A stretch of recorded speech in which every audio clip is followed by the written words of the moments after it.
Hi, I'm Karen. This video is going to show you how to use Chat2. It will show you from the visitor's end, so when they come onto your website and Chat2 is online, what they see and how they start to chat. I'll also show you from the operator's end, so how they go about responding to a chat. I'll also show you some pretty cool other features that Chat2 has, and that includes to be able to see a list of visitors that are on your website in real time, what pages they're looking at and what pages they've come from as well. So let's get started. I will demonstrate for you what a customer sees when they're on a website with Chat2 installed. This is the NQ Solar website, and you can see that Chat2 is online. So the customer would click on the Chat2 box on the website, and this is where they would enter in their message here. And this is a solar business. So a common question would be, I would like to install solar power. The little arrow to the right is the sending button. So they would click that. They can also add emoticons as well. There's various types of emoticons that they can add. You can see here NQ Solar has an automated response set up, though the customer wouldn't know that, but it says, "Hi, we'll be with you in a moment." So it's important to have these short responses so the customer feels already engaged and that they are being attended to. You can see below here that the business is typing so that they are preparing a response. I'm probably looking for a 5 kilowatt system. I am. From this message screen as well, you can see the customer can actually turn sounds on and off from the drop down menu, or print or email a chat as well. The little login button there is if a business accesses their own website and they can log into Chat2 as an operator directly from their website. You can also rate a Chat2, as you can see the thumbs up or the thumbs down. So the customers can rate the chat for the business owner's information. Okay, the business has replied. I wonder if that costs anything.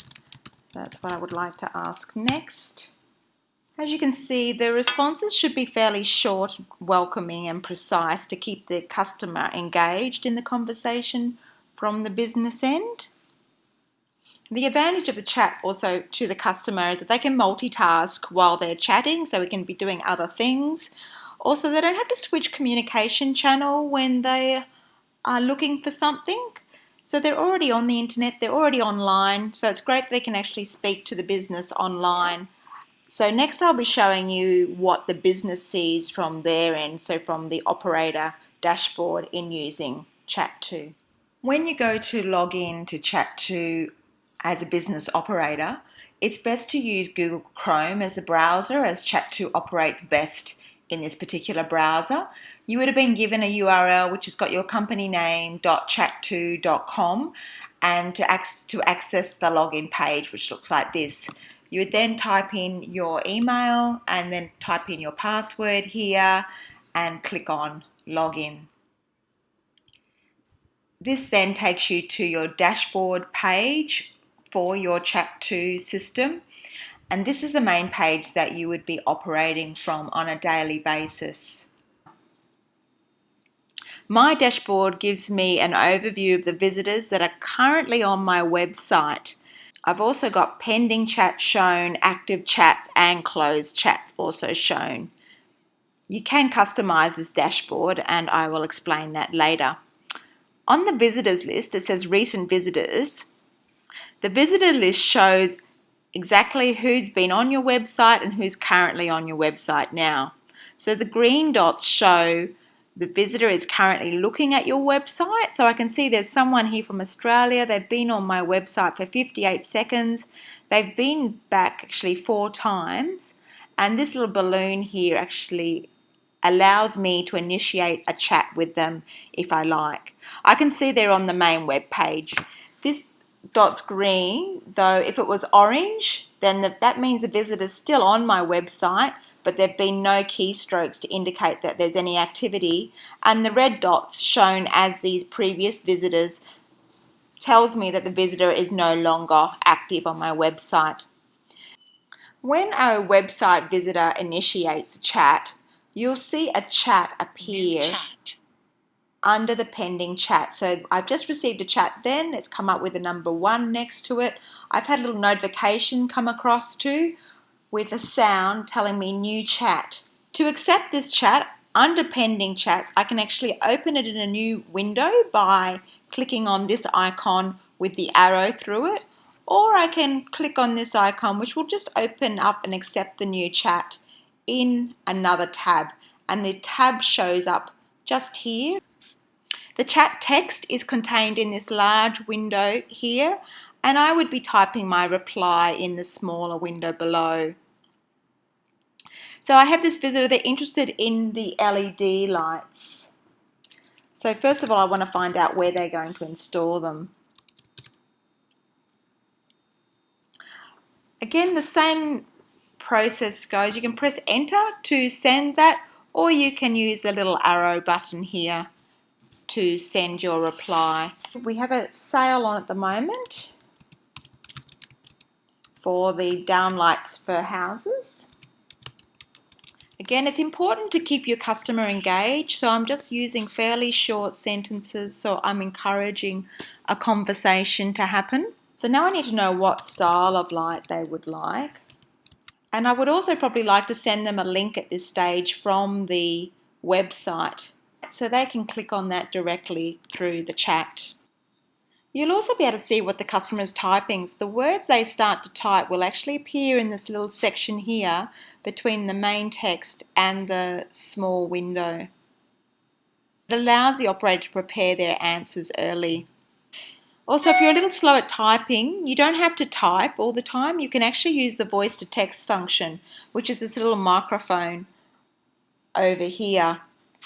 So I'm going to attempt this now. When I click on the microphone, my browser will actually ask me if they want me to use the microphone. I click on allow. Sure, I will just check the stock.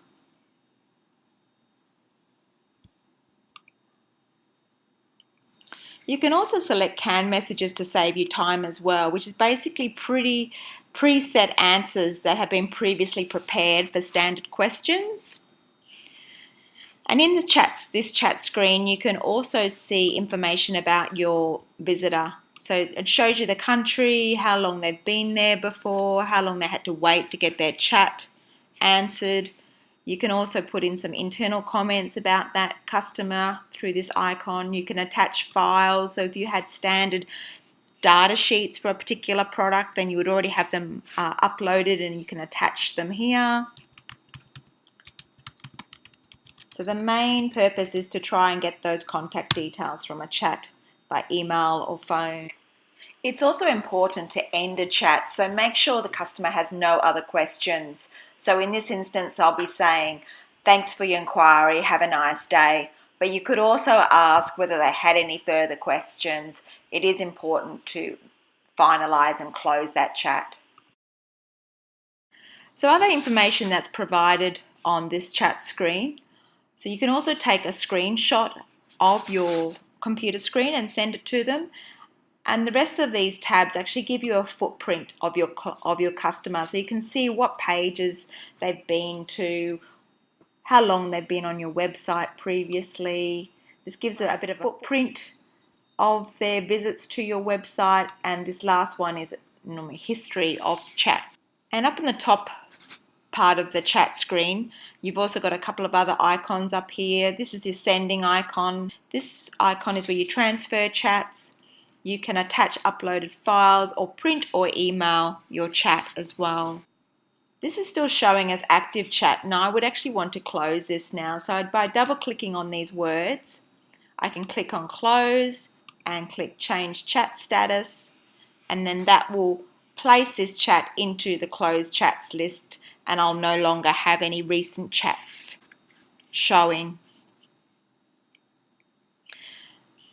That's the basic operation of Chat2 with it talking to your customer through your website, though there are many other things that Chat2 can offer for you as well. So going back to the dashboard, this is a summary of all the different pages of information that is available to you, and you can just drag the tabs and rearrange them to however would actually suit you. You can actually change what pages are showing with this little widget over here in the top right hand corner. You can view a history of chats and sort them according to different fields.